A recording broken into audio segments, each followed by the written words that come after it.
இன்றைக்கி நம்ம சிக்கன் 65 தான் செஞ்சோம். நான் நிறைய மோட்டிவேஷன் வீடியோலாம் பார்த்தேன். அதில் எல்லோரும் என்ன சொல்கிறாங்கன்னா, மணி சேவிங் பண்ணுங்கள் அப்படின்றாங்க.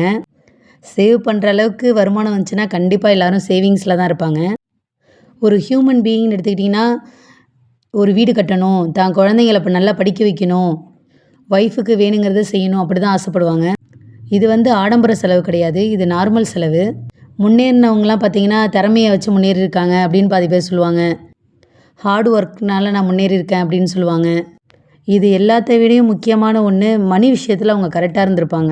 நம்ம வீட்டு பக்கத்துலேயே பார்த்திங்கன்னா கிடுகிடுன்னு ஒருத்தவங்க வளர்ந்துருப்பாங்க. எல்லோரும் நினப்பாங்க என்னடா சீக்கிரமே வளர்ந்துட்டாங்க அப்படின்னு நினப்பாங்க. அப்படி கிடையாது, அவங்க கண்டிப்பாக டிரான்சாக்ஷனில் கரெக்டாக இருந்திருப்பாங்க.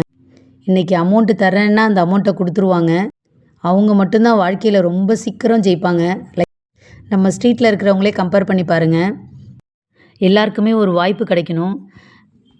எந்த ஃபீல்டாக இருந்தாலும் அதை கற்றுக்கிட்டு கண்டிப்பாக ஜெயிச்சிருவாங்க எல்லாருமே. சில பேர் அமௌண்ட்டை வாங்கிட்டு சொல்லுவாங்க பாருங்கள், தோ தரேங்க, இன்றைக்கி தந்துடுறேன், இந்த நிமிஷம் தந்துடுறேன் அப்படிம்பாங்க. கடைசி வரைக்கும் அவங்க தரப்போகிறதும் இல்லை, முன்னேற போகிறதும் இல்லை. கடவுளால் படைக்கப்பட்ட உயிர் கண்டிப்பாக சாதிக்கணும். அதுக்கு நாணயம் உறுதுணையாக இருக்கும்னு நான் நம்புகிறேன். நம்ம வீடியோ பிடிச்சிருந்தால் லைக் பண்ணுங்கள். பணம் கொடுத்து வாங்கின எக்ஸ்பீரியன்ஸ் உண்டான்னு கமெண்டில் சொல்லுங்கள்.